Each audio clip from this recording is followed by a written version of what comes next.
नमस्कार। मंत्र और कवच चैनल में आप सभी का बहुत बहुत स्वागत है। आज हम एक बहुत ही खास आध्यात्मिक सफर पर निकलने वाले हैं। एक ऐसी देवी को समझने का सफर जिन्हें हम सब जानते हैं, महालक्ष्मी। लेकिन हम सिर्फ धन या दौलत की बात नहीं करेंगे। हम जानेंगे समृद्धि के उस संपूर्ण रहस्य को, उस गहरे अर्थ को जो देवी महालक्ष्मी अपने आप में समेटे हुए हैं। और हाँ, इस सफर को शुरू करने से पहले एक छोटी सी बात। अगर आप आध्यात्मिक ज्ञान की दुनिया में और भी गहराई से उतरना चाहते हैं तो हमारी वेबसाइट learnxyz.in पर जरूर जाएं। तो आज हम क्या क्या जानने वाले हैं, चलिए एक नजर डालते हैं। सबसे पहले हम देवी लक्ष्मी का एक परिचय लेंगे, फिर उनके स्वरूप और प्रतीकों के गहरे अर्थ को समझेंगे।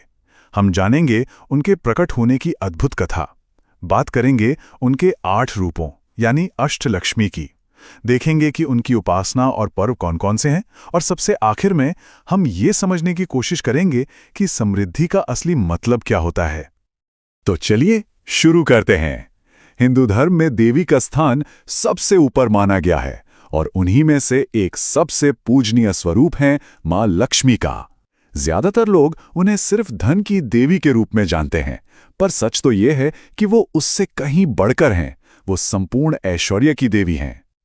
और ये बात बहुत दिलचस्प है कि लक्ष्मी शब्द आया कहाँ से।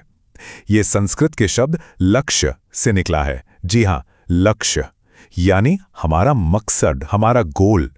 तो एक तरह से देवी लक्ष्मी हमें हमेशा याद दिलाती हैं कि जीवन में अपने लक्ष्यों पर ध्यान लगाए रखना कितना जरूरी है। वो सिर्फ धन नहीं देती, बल्कि हमें हमारे असली लक्ष्य तक पहुंचने का रास्ता भी दिखाती हैं। अच्छा, अब बात करते हैं उनके स्वरूप की, क्योंकि उनके स्वरूप में छिपे हैं बहुत गहरे रहस्य। उनका हर एक प्रतीक, हर एक चिन्ह हमें जीवन का एक बहुत बड़ा पाठ सिखाता है। चलिए इन प्रतीकों को जरा करीब से समझते हैं। जब भी हम देवी की तस्वीर देखते हैं तो उनकी 4 भुजाएं होती हैं, है ना? ये सिर्फ हाथ नहीं है, ये इंसान के जीवन के 4 सबसे जरूरी पुरुषार्थों को दिखाते हैं।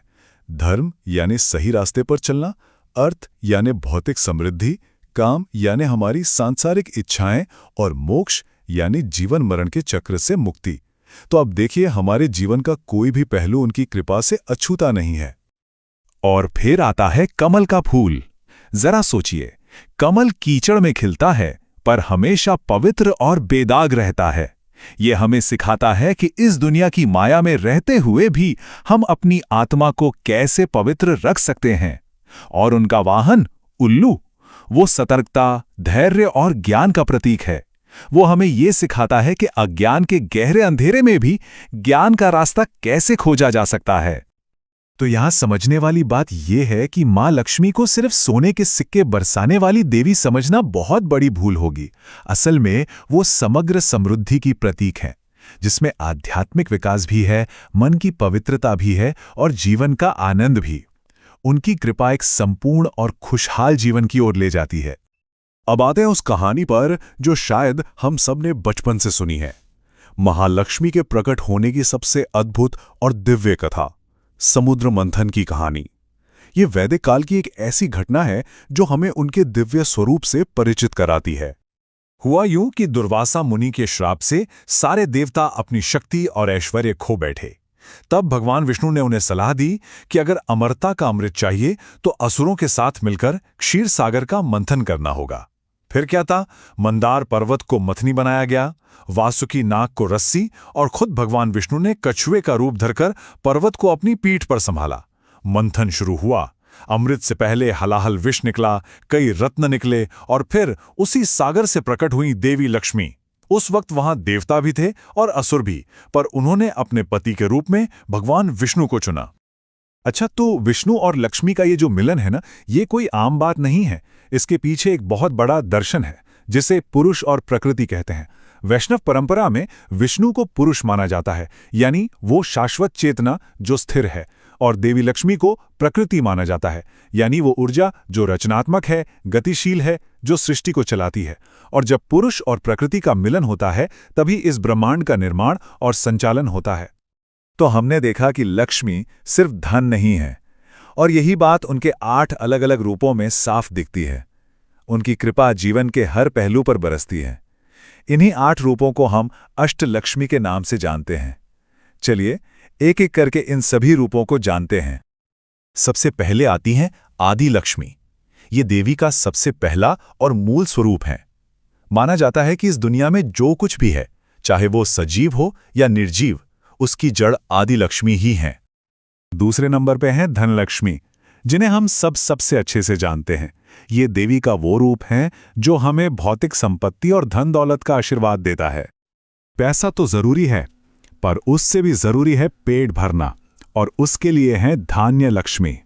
ये कृषि की देवी हैं, जिनकी कृपा से खेतों में अनाज और घरों में भोजन की कभी कमी नहीं होती। फिर आती हैं गज लक्ष्मी। ये शक्ति, अधिकार और राजसी वैभव की देवी हैं। आपने उन्हें हाथियों के साथ देखा होगा। वो पशुधन और शासन करने की क्षमता का आशीर्वाद देती हैं। परिवार की खुशहाली के लिए संतान लक्ष्मी की पूजा होती है।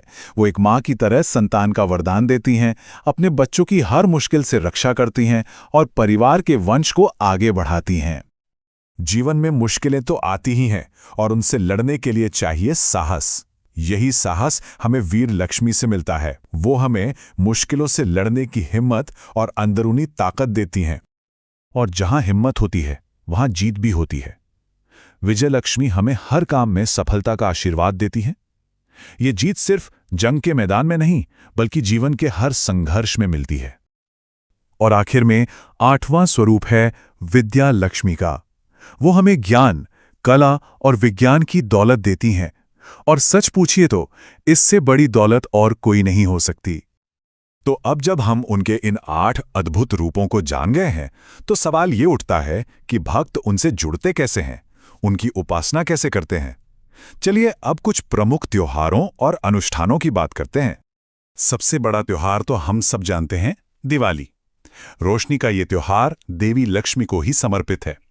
इस दिन हम अपने घर साफ करते हैं, दिए जलाते हैं, ताकि माँ लक्ष्मी हमारे घर आएं और पवित्रता और समृद्धि का आशीर्वाद दें। इसी तरह शरद पूर्णिमा का दिन भी खास है। इस दिन गज लक्ष्मी की पूजा होती है, जो अच्छी फसल के लिए एक तरह का धन्यवाद होता है। एक और बहुत जरूरी अनुष्ठान है महालक्ष्मी व्रत। ये पूरे 16 दिनों तक चलता है, जो भाद्रपद महीने की शुक्ल अष्टमी से शुरू होता है। इन 16 दिनों में भक्त उपवास और पूजा करके देवी की विशेष कृपा पाने की कोशिश करते हैं। अथर्ववेद में एक बहुत ही शक्तिशाली भजन है श्री सूक्तम, जो देवी लक्ष्मी का आह्वान करने के लिए इस्तेमाल होता है। इसका एक श्लोक कहता है, आरोग्यम भास्करात इच्छेत श्रियम इच्छेत हुताशनात्। इसका मतलब है, अच्छी सेहत के लिए सूर्य की प्रार्थना करनी चाहिए और धन संपत्ति के लिए पवित्र अग्नि के माध्यम से देवी महालक्ष्मी की। ये हवन या होम के जरिए समृद्धि पाने के महत्व को बताता है। तो इन सारी बातों को समेटते हुए अब हम उस सवाल पर आते हैं जो सबसे जरूरी है। इतनी सब जानकारी के बाद आखिर महालक्ष्मी का असली संदेश क्या है? ये संदेश हमें भौतिकता से आध्यात्मिकता की ओर ले जाता है। तो देखिए, पूरी बात का सार यही है, महालक्ष्मी को समझने का सफर असल में बाहरी धन दौलत के पीछे भागने से हटकर अपने अंदर की आध्यात्मिक दौलत को जगाने का सफर है। असली समृद्धि अच्छे गुण, सच्चा ज्ञान और मन की शांति है, जो किसी भी बाहरी दौलत से कहीं ज्यादा कीमती है। और यही सवाल मैं आज आप सबके लिए भी छोड़ना चाहता हूं। महालक्ष्मी के इस असली रूप को जानने के बाद जरा सोचिए कि किसी के भी जीवन में वास्तविक समृद्धि का मतलब क्या है। क्या ये सिर्फ पैसा और सामान है, या कुछ और, कुछ उससे भी ज्यादा गहरा? इस विषय पर और भी गहरी जानकारी के लिए आप हमारी वेबसाइट learnxyz.in पर जा सकते हैं। अगर आपको ये विश्लेषण पसंद आया हो तो इसे लाइक जरूर करें, और आगे भी ऐसी ही ज्ञानवर्धक चर्चाओं से जुड़े रहने के लिए मंत्र और कवच चैनल को सब्सक्राइब करना ना भूलें। हमारे साथ इस सफर में शामिल होने के लिए आपका दिल से बहुत बहुत धन्यवाद।